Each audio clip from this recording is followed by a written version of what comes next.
Batay ng pagnanais ng pamahalaan na pagyamanin ang sektor na bumubuhay sa pambansang ekonomiya, patuloy na nagsusumikap ang ating mga magsasaka at mangingisda upang kamtin ang kasaganahan para sa lahat. Marami mang balakid, patuloy silang kumikilos tungo sa Pilipinas na may masaganang agrikultura at maunlad na ekonomiya. Mabuhay ang mga foodie heroes ng bansa! Ikinararangal kayo ng lahing Pilipino.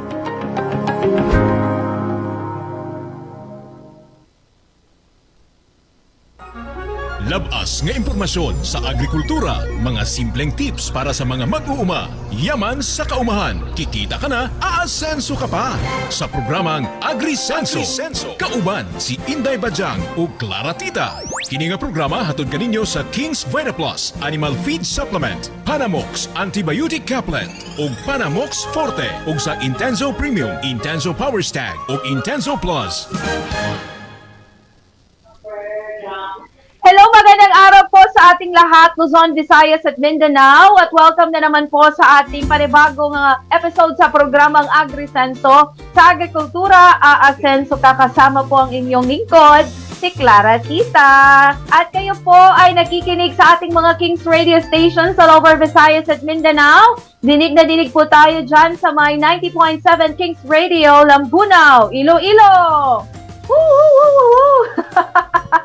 At dyan din po sa may Negros Oriental area. Yes, dinig na dinig din po tayo sa may 88.7 Kings Radio Himalalo, Negros Oriental. At ganun din po sa may Shaton, Negros Oriental via 102.5. At dito naman po sa Mindanao, ang ating 102.5 Kings Radio Hinatuan, Surigao del Sur. At dito sa may bandang Agusan del Sur, ang Kings Radio 99.5. At hindi rin po magpapatalo ang Davao Region. Mula dyan sa may Mawab, Davao de Oro, Davao del Norte at dito rin, some parts in Davao City. Dinig na dinig din po tayo via 93.5 Kings Radio. At sa lahat po ng mga nakikinig via Kings Radio online app, hello po sa inyo. Sa mga naka-curious, sa mga nagtatanong kung ano ba itong Kings Radio online app, ito po yung kung meron po Android po yung phone ninyo at pwede kayong makapag-download ng Kings Radio. Punta po kayo sa Google Play Store. Hanapin nyo po, i-search nyo po Kings Radio Davao at yun. Makikita nyo naman po ang logo ng Kings Radio. Yan, i-install nyo na po siya, okay? Kahit saan po kayo sa Pilipinas, sa buong mundo, as long as meron po kayong data or internet, nakakonect kayo sa internet, maririnig nyo po 24/7 ang ating mga programa dito sa Kings Radio. Ganun din po dito, of course, sa ating programang AgriSenso. Okay? So, ayan ha. Maraming salamat po sa inyong patuloy po na pagsama sa akin sa loob ng 45 minutes dahil ang ating programa po ay bubusugin kayo sa mga impormasyon with regards po sa ating pagsasaka. Lalo-lalo na po sa mga nag-aalaga ngayon ng baboy. Okay? Inahing baboy. Dahil yan po ang ating Agri-Unique Chika sa araw na ito. Okay? Courtesy, of course, sa ating Mangunguma TV. Ay nga pala, before pala akong mag-proceed sa ating Agri-Unique Chika, gusto ko lang din po batiin lahat ng mga viewers natin via AgriSenso sa Agrikultura Facebook page. Hello po sa inyo. Sa mga ka-farming angat ka Facebook page at sa ating mga partner pages, ang Damdamag Digital Media and as well as ang ating Regional News Group or RNG Luzon. Importante po ito ating mga partner pages dahil sila po ang nagpapalawak sa ating reach at para maabot talaga natin ang ating mga magsasaka, ang ating mga mangingisda na sila po ang sentro talaga ng ating programa ngayong araw. Hindi lamang po doon talaga sa mga magsasaka at mangingisda, doon po sa mga mamamayang Pilipino na nagnanais na mag-farming, na gustong magsimula sa farming. Yung AgriSenso po, yung layunin po ng AgriSenso ay ihikayat po ang lahat sa atin na mag-farming dahil maganda po kasi sa part natin na meron po tayong pagkukunan ng mga pagkain na tayo po mismo ang nagtatanim. O, diba? Tayo po mismo ang nag-aalaga. Okay? For food security, kumbaga. Ayan. Okay, so sa topic po natin ngayon sa ating Agri-Unique Chika, ay paano ba tayo makatipid sa tawag nito sa pagkain ng ating mga inahing baboy. Tama ba? Yun ba yung topic natin? Tama ako. Oo, kasi marami sa atin ngayon dyan, lalong-lalo na sa mga hindi affected ng ASF, may mga nagbabantay o nag-aalaga rather ng mga inahing baboy. Kasi yun yung mga gusto nilang alagaan para pag mabuntis at saka mga anak, yun yung mga biik na naman kanilang ibebenta. Okay? So dito po, paano po tayo makatipid sa mga pagkain ng ating inahing baboy? O first, ihahatid sa atin yan ng nag-iisang Mangunguma TV. Okay? Roll VTR! So, meron tayo ditong dalawang sako ng tag 50 kilos na darak ng palay. Tapos, ito yung isang sako natin na gestating feeds. At meron tayo ditong King's Vita Plus. So, yung ating matitipid doon mga farmers sa kabuang gestating or breeder stage ng ating mga hen ay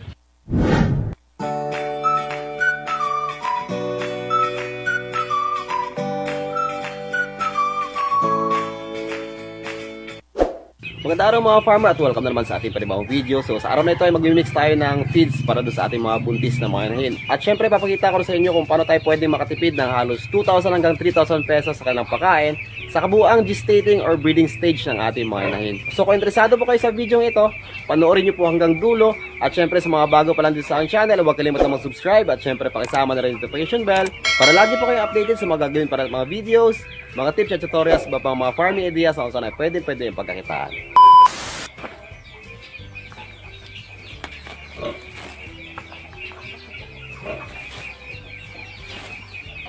So, ito na mga farmer yung mga ingredients ng ating mixture ngayon. No? Yan, so, meron tayo ditong dalawang sako ng tag 50 kilos na darak ng palay.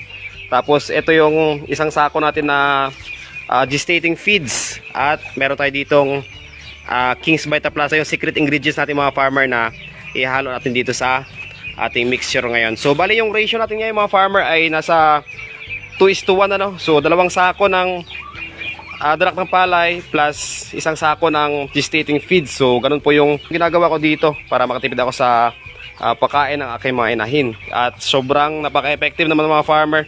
So disclaimer lang tayo. So sariling gawa ko lang po ito.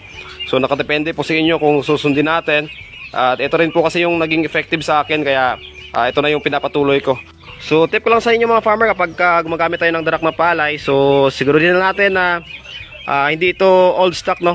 Yan, so walang signs ng pagbilog-bilog or walang amag. So malaki kasi yung magiging epekto ng mga farmers sa ating mga inahin kapag nabubulok na yung ating mga darak ng palay na nihalo. So pwedeng madisgrasya yung ating mga biik na sa loob at pati na rin yung ating mga inahin. So tip ko lang sa inyo kapag wala kayong makita na darak ng palay at kung meron man at may signs na nabubulok, so wag nyo nang pilitin mga farmer. So mag-stick lang tayo sa pure feeds kapag wala talagang available na fresh na darak ng palay. So mahirap na mga farmer sumugal at madisgrasya pa yung ating mga inahin. So tara mga farmer, maghalo na tayo. So mamaya rin mga farmer, magbibigay ako sa inyo ng sample invitation kung paano nga ba tayo nakakatipid dito sa ating mixture na ginagawa.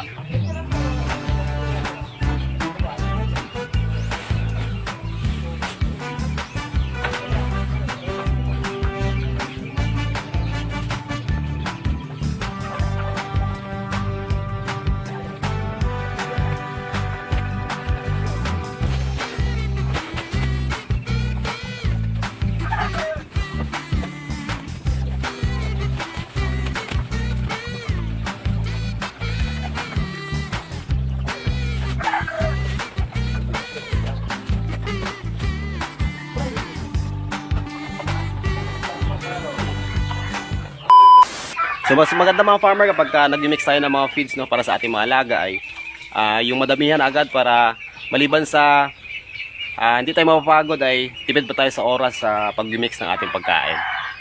So ay mga farmer, bago natin haluin ng diretso yung ating mixture na ginawa, so maghalo na tayo mga farmer ng ating King's Vita Plus dito sa ating mixture na gagawin. King's Vita Plus Animal Feed Supplement, ang kaagapay mo sa iyong negosyo. Kikita ka na, aasenso ka ba?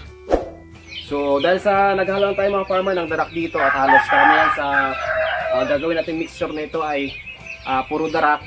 So medyo kulang na yung mga farmers sa mga vitamins and minerals na pwedeng makatulong sa ating mga alagang inahin sa panahon ng pagbubuntis.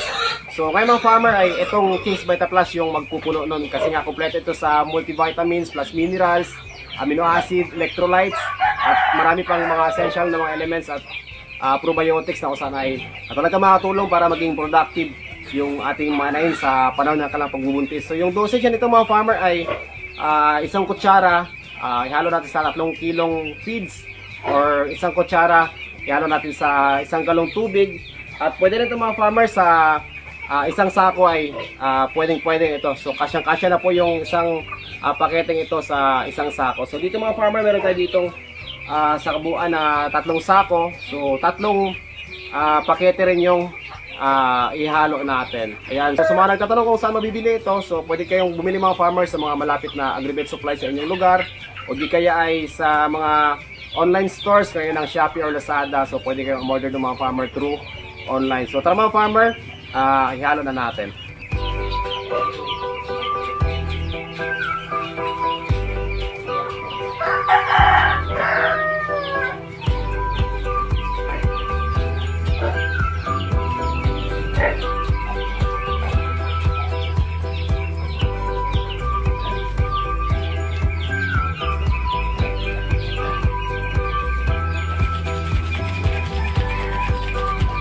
So, meron pa tayo dito isang mga farmer, no? Yun, so ito yung pangatlo.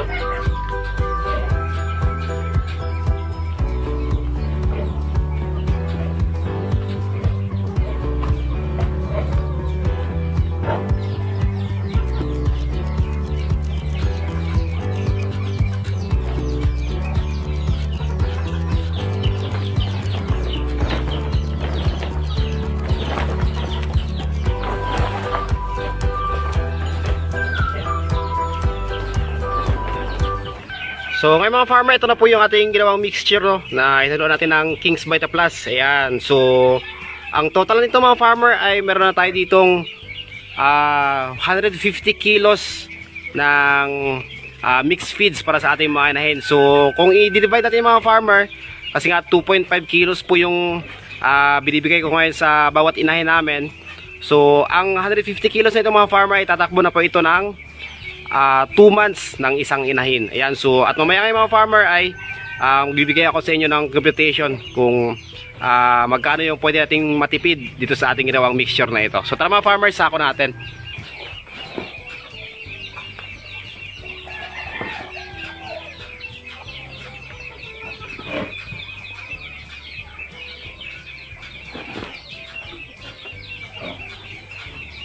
So ayan mga farmer, meron tayo ditong 3 sako na ng feeds, no. Yan, so katumbas ng mga farmer 150 kilos. Yan, at okay na okay rin mga farmer kasi nga visible pa rin yung mga granules ng pellets. So yan. So yung ratio nito mga farmer, yung kinalabasan niya ay 1:2 na. So 1 kilo ng feeds katumbas sa 2 kilo ng darak ng palay, or 1 sako ng feeds katumbas ng 2 sako ng darak ng palay. So ganun po yung ginagawa kong mixture dito. At ito yung isa sa mga dahilan mga farmer kung bakit nakatipid ako sa pagkain ng aking mga alaga. Yan, so ngayon mga farmer, magpapakain na tayo ng ating mga alaga, no, at papakita ko sa inyo kung kakainin nga ba nila to. Yan, so dito mga farmer, meron tayo ditong balde. So dito natin lalagay yan. At yung papakain natin ngayon ay nasa 4 na kilo sa 4 na inahin. So sinabi ko kanina mga farmer, nasa 2.5 yung pinapakain ko dito sa bawat inahin natin. So yung ginagawa ko kasi ay 1 kilo sa umaga, kalating kilo sa tanghali, at saka 1 kilo ulit sa hapon. So ayun po yung feeding program ko dito sa aking mga inahin. Kasi nga may halo na tayong darak mga farmer. So kapag tinipid pa natin sila sa pagkain, ay baka wala nang sustansya dun sa kanilang katawan. Yun, so tara, pakain tayo. So dito tayo mismo kukuha mga farmer para makita ninyo na totoo yung ginagawa natin dito, no. Yan, so dito tayo kuha mismo sa sako na to. So 4 na kilo. So sa 3 ganito mga farmer ay 4 na kilo na po ito. Ayan, so ito na po kasi yung ginagawa kong panukat dito sa aking alaga. Ayan, so okay na. Tapos lagyan natin ng tubig.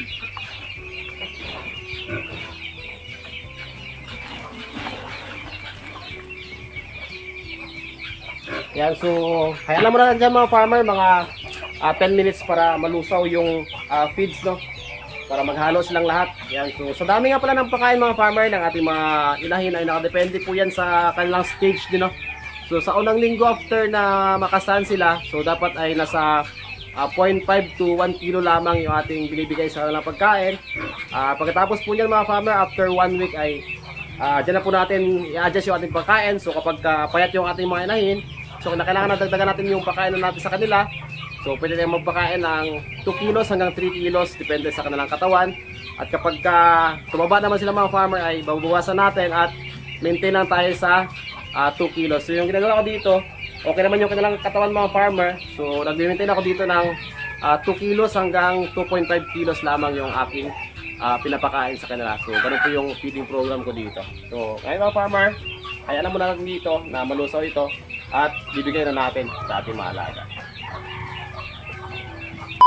So ngayon mga farmer, ito na tayo sa ating sample computation, no? At papakita ko sa inyo kung magkano yung natipid natin sa ginawa nating mixture ng paghalo ng feeds tsaka darak at syempre yung King's Vita Plus para dun sa ating mga inahin. At syempre, kukumpara natin yung mga farmer kapag pure feeds yung ginamit natin. So disclaimer na tayo dito mga farmer sa ating gagawin na computation, no? So nakadepende po yung presyuhan sa lugar kung saan natin mabibili yung produkto. So yung gagamitin natin ngayon mga farmer ay nakabase lamang dito sa aming lugar kung magkano yung presyo ng bawat produkto. Kaya ito po yung gagamitin natin sa ating formula ngayon. So sa ating ginawang mixed feeding kanina mga farmer ay yung ginamit natin doon ay isang sako ng feeds, 2 sako ng darak ng palay at 3 pakete ng King's Vita Plus. So yung isang sako ng feeds mga farmer doon sa amin ng gestating feeds ay nagkakahalaga po yan ng 1,870 at yung darak naman ng palay ay 15 pesos per kilo, which is 750 po yung 50 kilos. So 2 sako yun mga farmer. So nagkakahalaga po yun ng 1,500. At yung King's Vita Plus naman ay 80 pesos per pack po. So 3 piraso po yung nagamit natin. So 240 po yung nagamit natin lahat. So total po ng ating mixture kanina mga farmer na ginawa ay nasa 3,610. So yun po yung halaga ng ating minix kanina. At magagamit natin yun sa 2 buwan na pakain ng ating buntis na mga inahin. So ngayon naman mga farmer, tungo tayo dito kapag pure feeds yung gagamitin natin, no? So tutumbasan na natin mga farmer yung ating mixture na ginawa kanina, which is 3 sako yun lahat. So 150 kilos. So dito mga farmer, kung pure feeds yung gagamitin natin, so yung isang sako nga ng feeds ay nagkakalaga po yan ng 1,870. So i-times 3 natin yan. So nagkakalaga po yan ng 5,610. So kanina nga mga farmers, sa ating mixed feeding na ginawa ay nagkakalaga po yun ng 3,610. So ngayon po ay iba-minus natin yan. So 5,610 minus 3,610, which is 2,000 pesos po yung pwede nating matipid dun sa ating ginawang mixed feeding para sa ating mga inahin na may halong King's Vita Plus at darak ng palay. So paano naman mga farmer kapag buong stage na ng gestating or breeding period yung ating ibimix na feeds para doon sa ating mga inahin? So ang pagbibilang kasi mga farmer ng breeding stage or breeding period ng ating mga inahin ay nagsisimula po yan sa araw na pinakasta natin sila hanggang sa ika-100 days. So ibig sabihin, yan din po yung duration ng pagpapakain natin ng gestating feeds or breeder feeds sa ating mga inahin. So 101 hanggang 114 ay nagta-transition na tayo dyan sa lactating feed. So yun po yung allocation ng ating gestating. So from day 1 ng pagpapakasta natin hanggang sa day 100 ng kanilang pagbubuntis. So ilang sako naman yung pwede nilang maubos sa buong stage ng kanilang pagbubuntis. So sa 100 days mga farmer, base sa aking computation, so kapag kasunod natin yung 2.5 na maximum ng ating pakain, so makaubos tayo ng 4.5 to 5 sako ng feeds sa kabuang gestating or breeder stage ng ating mga inahin. So ngayon naman ay kukumputin natin or ating i-breakdown kung magkano yung pwede natin magastos kapag mixed feeds yung gamit natin at i-compare natin kapag pure feeds yung gagamitin natin. So sa computation na ito mga farmer, meron tayo ditong allowance, no? So to be exact ay nasa 4.5 sako lamang yung mga gagamit natin sa kabuang gestating period ng ating mga inahin, no? So nagbigay tayo ng allowance dito mga farmer na kalating sako kasi nga bilang pa dito mga farmer yung dry period ng ating mga inahin or yung panahon na hindi pa sila naglalandi.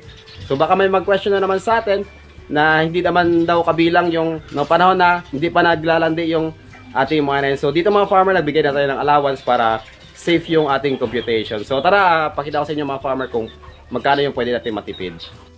So unahin muna natin mga farmer yung sa mixed feeding na ating gagawin, no? Doon sa kabuang stage ng breeding or gestating period ng ating mga buntis na mga inahin. So sa 100 days na yun mga farmer ay 5 sako nga yung maubos natin, no?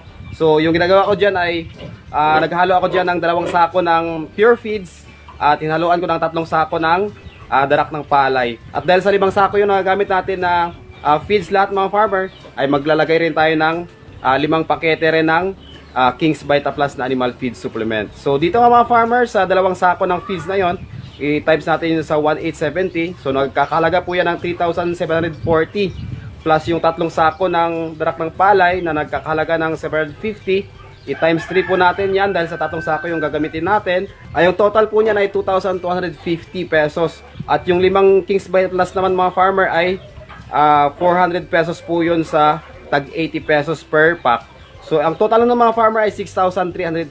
So yun po yung magagastos natin sa kabuang gestating or breeding period ng ating mga inahin sa 100 days nila. So 6,390.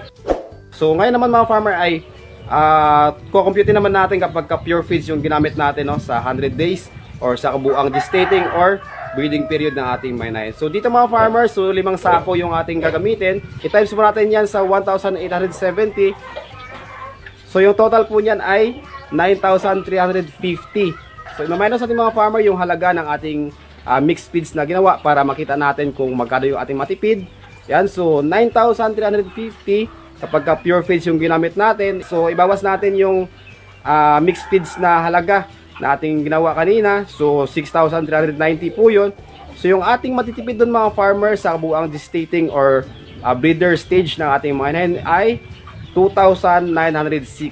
So almost 3,000 mga farmer yung pwede nating matipid. So dito sa amin ay isang biik na po yan yung halaga ng 3,000 na yan. So 3,000 kasi dito sa amin yung halaga ng isang biik.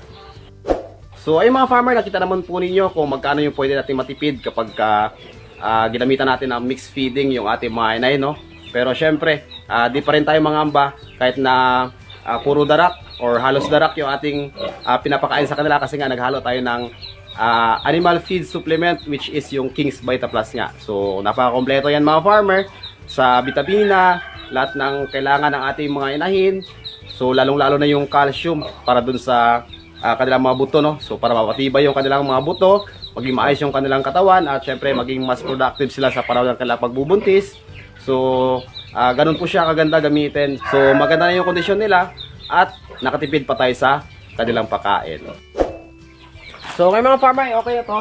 Yan, so luso na yung ating feeds na lagay dito sa balde mga farmer. So ang gagawin natin dito ay hati natin dito sa 2 balde. Kasi nga 4 na inahin yung papakain natin ito. At magdadagdag pa tayo ng tubig mga farmer kasi nga kulang yung tubig na ito.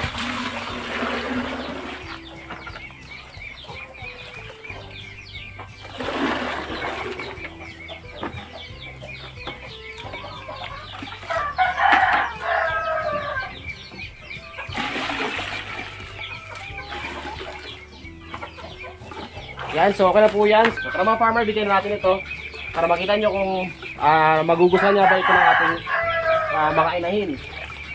So tara.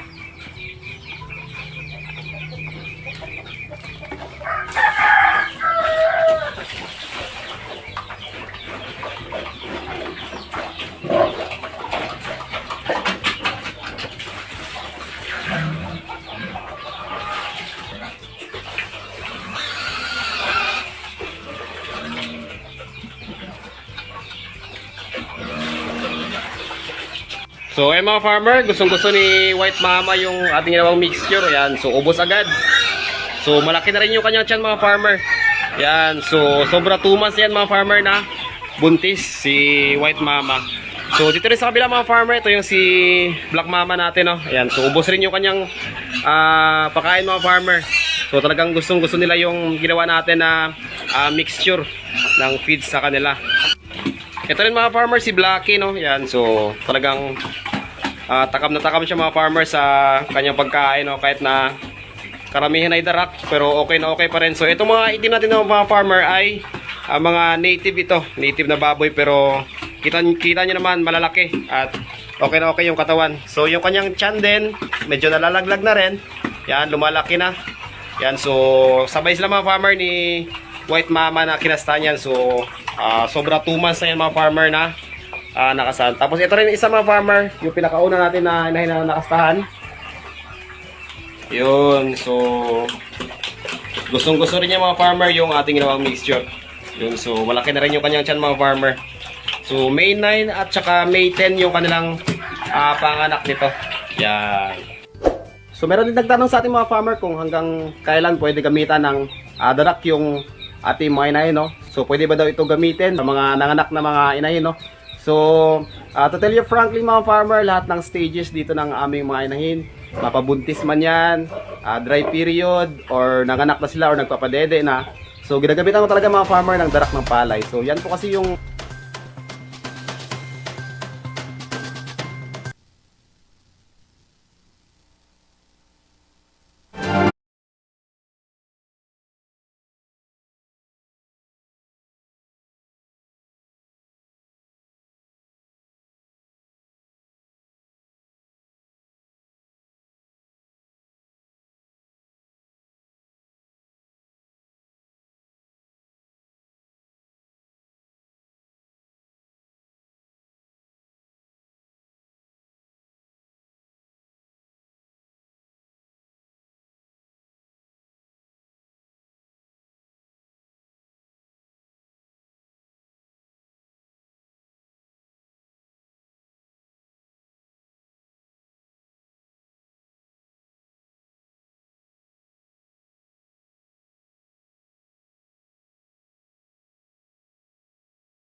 atas ng ating mga inahin at syempre hindi ba short yung ating mga big sa pagdede sa kanilang nanay. So parang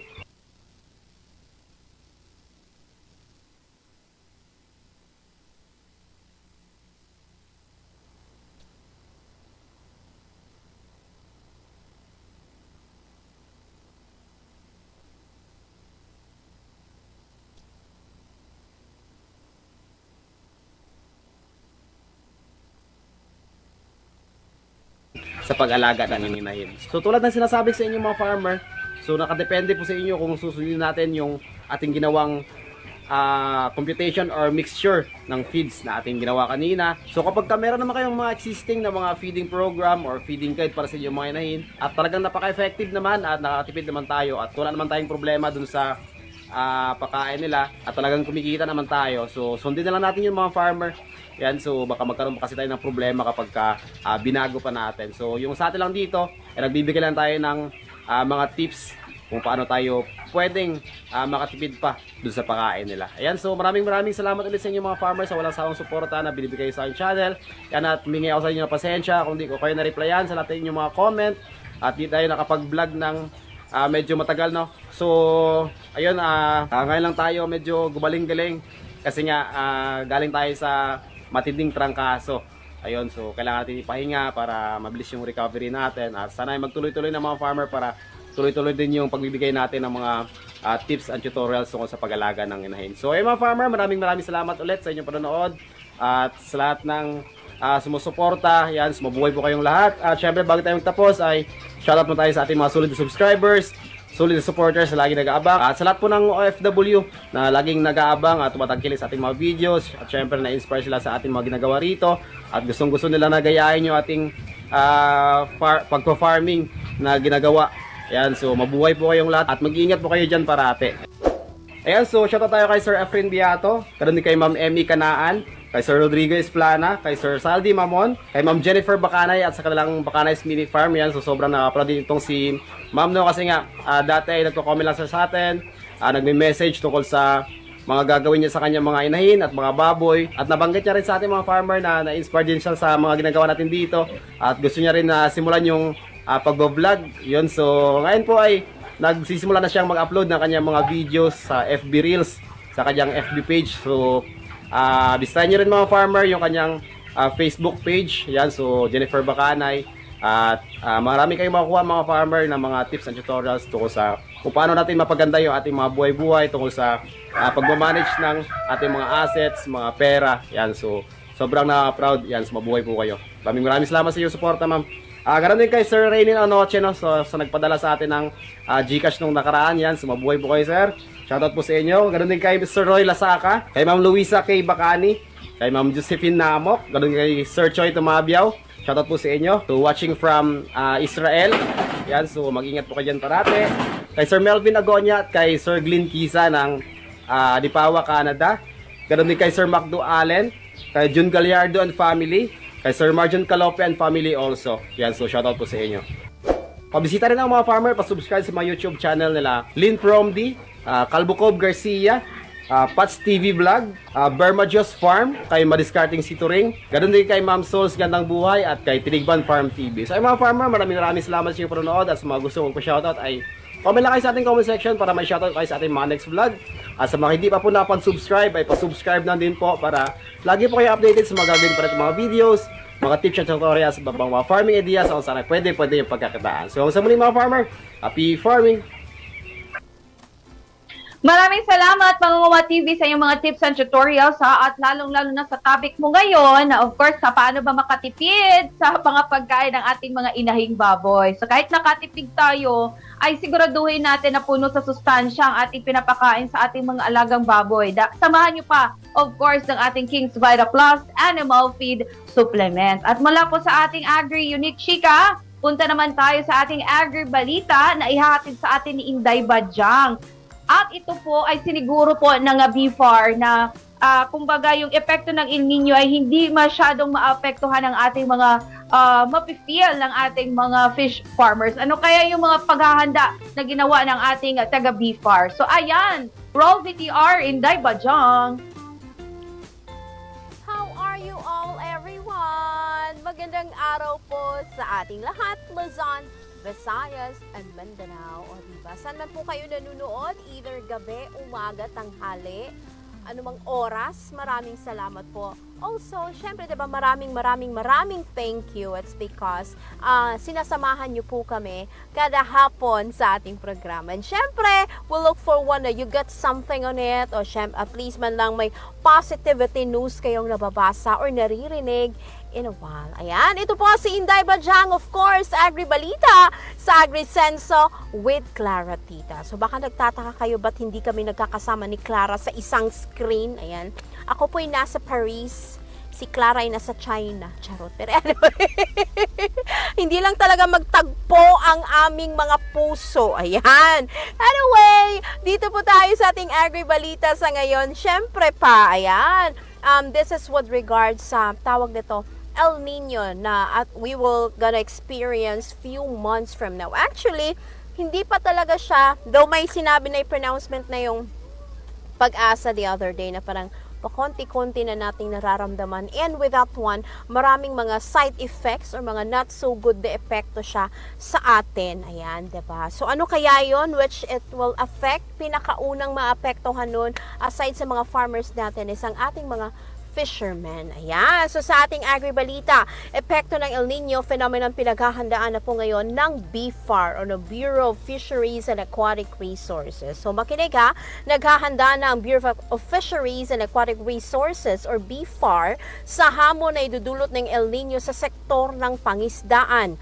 Paliwanag ni BFAR National Director Demosthenes Escoto na may mga uri ng isda ang may kakayahang mabuhay sa gitna ng sobrang init at meron namang mahihina na kayanin ang epekto nito. Ako nga, hindi ko kaya yung sobrang init, isda pa kaya, diba? So, grabe kaalimuot, ana, yun, promise. Binigyang halimbawa nito ang tuna at sardinas na may kakayahang makaakma sa mainit na temperatura. Pero malaking hamon naman ito sa pag-aalaga ng bangus at tilapia. Oh my God! Ang pagkakatuyo ng water level ay nagpapahina sa dissolved oxygen na kailangan sa maayos na paninirahan ng naturang land-based aquaculture species. Pagtiyak pa ni Escoto na nakahanda na ang BFAR sa pagpapatupad ng aquaculture practice para maiwasan ang insidente ng fish kill sa mga fish cages sa ating bansa. So sana maging madali ang pag-aksyon. Siyempre, for us, sa ating common people, we buy bangus. Paborito ko yung bangus for paksiw, sinigang, prito. Ayan, oh my gosh. And pwede din siyang ihawin. Ayan, kung sa mga Bisaya, pasugbahon, lamiking tiyan. The tilapia as well will do for that. Kasi hindi siya ganun kamahal. So, with this, isa sila sa apektado ng El Nino. Sana mabigyan agad ng solusyon yung kakulangan syempre ng hangin due to sa sobrang init, diba? So, kasi yung parang output or outcome of that one is magiging less yung supply at the same time magmamahal ang presyo. So, wag na, ang dami na nating concerns, problema, mga mga pinagdadaanan natin sa ngayon. So, wag na sanang dumagdag ang mga ganitong factor, diba? So, syempre, at least for now, nakahanda na o maghanda na talaga. Kung hindi pa natin medyo nararamdaman yung sobrang init, at least prepared na on what to do. Turuan na yung mga nag-aalaga na mga tilapia, na mga bangus, anong pwedeng gawin nila pag dumating yung mga ganitong mga eksena, mga kaganapan, para prepared na ang lahat. Kung hindi pa, wala pang alam, mag-seminar agad. Uy, ganitong dapat gawin, ganyan, ganyan, ganyan.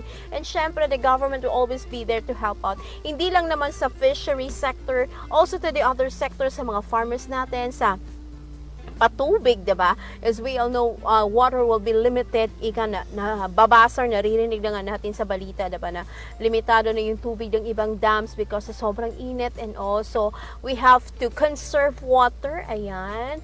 Ako parang sa sobrang init this time, in a day, I can take about twice or thrice a day. Pero most of the time, twice in the morning, tsaka sa gabi bago matulog. Dahil sobrang init. And I seldom go out pag yung mga peak hours, yung sinasabi nila na 9 a.m., sobrang init na hanggang alas 4 ng hapon. So, I really don't go out sa bahay, nasa loob lang. Kahit nasa loob ka nga lang, sobrang init pa. So, ayan. So, maraming salamat po sa mga efforts. Naway maipatupad ito agad-agad para naman makampante yung mga fish growers natin, ng mga tilapia, bangus, and ano pa man dyan, diba? Na they are really been taken care of in this kind of phenomenon. Ayan, sayang. Lami kaayo ang mga sinugba, paksiw, and whatsoever na pwedeng gawin sa bangus, tilapia at ibang mga isda. Syempre, para sa kagandahan din natin, sa kabutihan din nating mga Pilipino. Ayan, maraming salamat po. Naway okay lang po kayo dyan. And syempre, chill lang. Huwag masyadong padala sa init ng ulo. Okay? Huwag sumabay sa init ng panahon. Maraming salamat po. Bukas po ulit. Ito po ang Inday Badyang for Agri Balita. Magbabalik po tayo kay Clara Tita.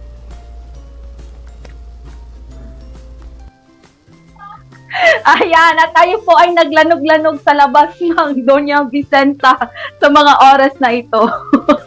Hello po, Ma'am Macy. At yan po ay natunghayan nyo na po ang ating Agri Balita at Agri Unique Chika ngayong araw na ito. Sa lahat po ng mga nagtatanong kung saan po mabibili ang ating mga produkto, of course, ang ating King's Vita Plus Animal Feed Supplement, ang ating Panamox Caplet at Panamox Forte, Intenso Products, Worms to Go, at saka ang ating King's Vita Pet ay available po yan sa inyong mga suking Agrivet stores. At in case po hindi po siya available dahil out of stock po tayo, huwag kayong mag-alala dahil accessible po tayo sa ating online store. Punta na po kayo sa mga Facebook page ng ating mga produkto at i-chat nyo po doon ang ating page.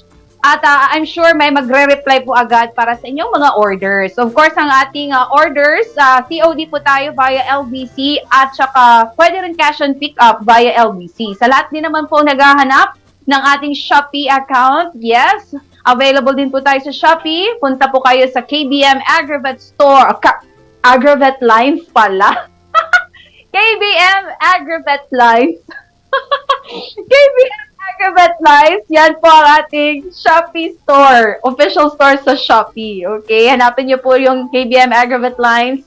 At yan, mag-add to cart po. Marami po ha, dapat maraming orders. I-add to cart nyo na po at i-check out nyo na agad-agad. Avail na po sa aming mga promo sa Shopee para po ay mas marami kayong mapakain ng mga hayop, mga alagang baboy nyo dyan, mga kambing, mga baka, alagang manok, para po ay sabay-sabay tayong umasenso kasama ang ating mga produkto.